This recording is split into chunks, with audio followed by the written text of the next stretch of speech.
guys, to Project Hookah's Insider Series. I'm here today with myself, Jared, Wasim, Justin, and Narek, of course. Us three are the founders of Project Hookah, and we're here today to get to know HeavenLeaf and what they're about, and have Narek, introduce himself and tell us what he's all about. Thank you, Jared, and it's actually wonderful meeting you guys. This is something new, and I had a chance to speak with Wasim over Facebook about this, so when he mentioned the idea to me, hey, we see that you're a new shisha company, we want to meet you and kind of talk about your product and everything, so I was very interested in meeting these three fine gentlemen over here. So that's where we have right now this little video that we're producing. So it's going to be completely unscripted. We're just enjoying a great bowl of shisha, and just going to go from there. So how'd you first kind of get into the industry? What really started you smoking hookah? How'd you find yourself enjoying this? Well, about 2 years ago, Justin, would you like it? There you go. About 2 years ago, I've always been, I would go even back beyond 2 years. I would say about 4 to 5 years ago, I was always an avid enthusiast inside the hookah industry. I was going to different lounges, very interested in the product, smoking different brands of shisha and everything. And then what happened was, it's actually kind of a funny story. About a little over 2.5 years ago, I went over to one of my friend's houses, and he was actually, this is the first time I had seen this, he was making hookah, a shisha, out of pipe tobacco. So I saw him shredding up a bunch of pipe tobacco, flavoring it with flavorings from, let's say, Ralph's or Vaughn's, those kind of things. And so I was like, okay, this is kind of cool. I've never seen this before. And then what happened was, as soon as I smoked that batch, I was used to, let's say, Fumari or Al-Fakhr or Starbuzz.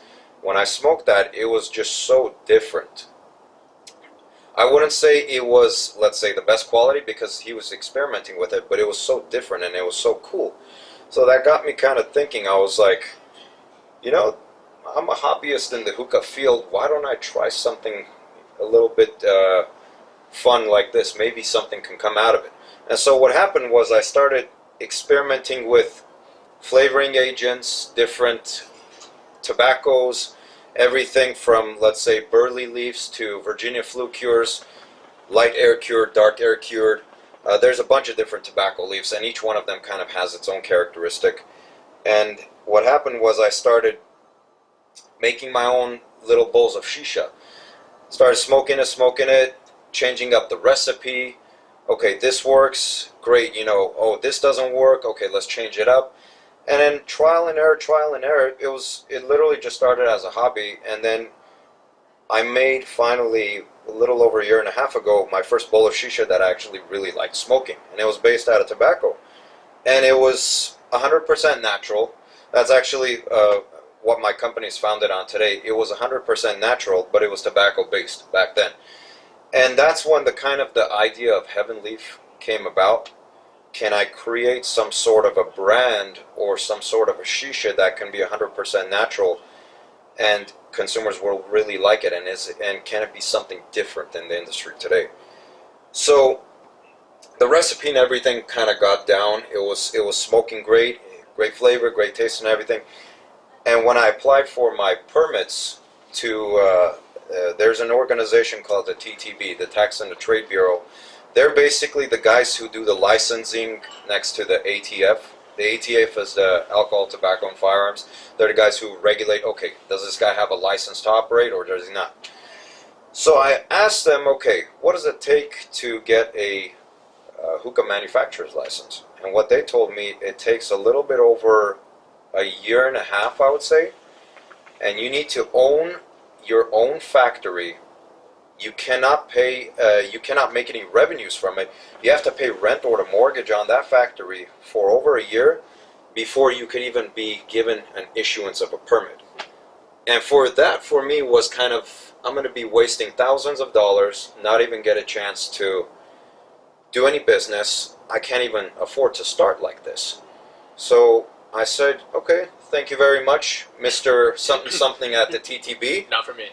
Not for me. Yeah. So why HeavenLeaf? Where'd that name come from? Well, it's quite interesting you asked that. When I was developing the philosophy of the brand, I wanted to create a certain company. Again, if we're talking about all natural, if we're talking about catering to the consumer, a small handmade production, it's all handmade shisha. What kind of concepts revolve around that? And so what happened was, trying to remember, when I was producing the shisha, I think a couple of my friends, when they smoked it, they're like, oh man, it tastes like heaven, or something like that.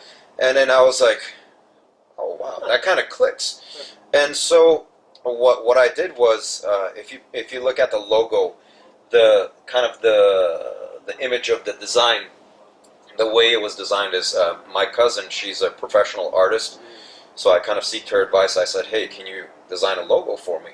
So the name was kind of set, and then as we drew more of the logo, it kind of made the name, they were kind of both done at the same time. So in order for me to describe the name HeavenLeaf, I would have to describe the logo as well. So the concept behind that was two mythological angel-like beings from heaven, essentially, with wings made out of leaves.